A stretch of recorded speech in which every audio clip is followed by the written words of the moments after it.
Hoj, tale prispevek bo kratek, ampak če bo enemu izmed vas prišel prav, je izpolnil svoj namen. Zakaj gre? Skoraj ne poznam na prvem mestu tekača, na drugem mestu pa tudi hribolazca ali pa kolesarja, ki ga ne bi kdaj špikal ali pa zbadal v kolenu.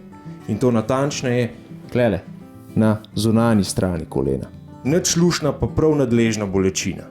Tudi jaz sem imel ta problem in ga še vedno kdaj imam. Ko se mi je to zgodilo prvič, že leta nazaj, pojma nisem vedel, kaj se dogaja in sem sam čakal, da vse skupaj mine.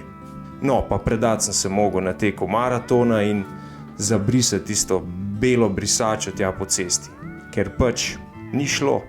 Ko se je pa zadeva kmalu spet ponovila, sem pa obrnil ene pol interneta in ugotovil naslednje. Da gre pri tej stvari za sindrom iliotibialnega trakta oziroma za tekaško koleno. To je pojav oziroma bolj povedan poškodba, s katero se srečuje ogromno rekreativnih športnikov, še posebej tekačev. Iliotibialni trakt je tanka membrana oziroma fascija, ki poteka iz medenice po zunanji strani stegna in se pripenja na pogačico, golenico in kito bicepsa. Zdaj pa najpomembneje, pri iliotibialnem sindromu se bolečina, kot že rečeno, pojavi na zunanji strani kolena. Največkrat po vadbi, lahko tudi naslednje jutro ali pa tudi že med samo vadbo. Drobni tisk do vnetnih procesov lahko pride tudi v zgornjem delu trakta.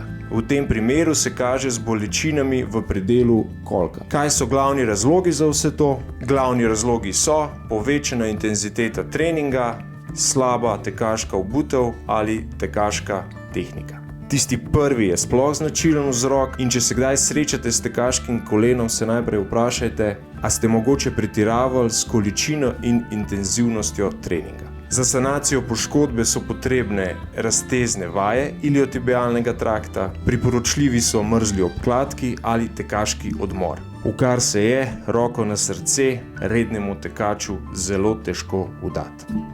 Ob prenehanju pojavljene bolečine pa so zelo dobrodošle krepilne vaje ter počasno, premišljeno stopnjevanje intenzivnosti tekaških treningov. Nisem kineziolog ali kondicijski trener, zato na tem mestu ne bi rad preveč pametoval, kaj točno je treba početi in kako vaje izgledajo.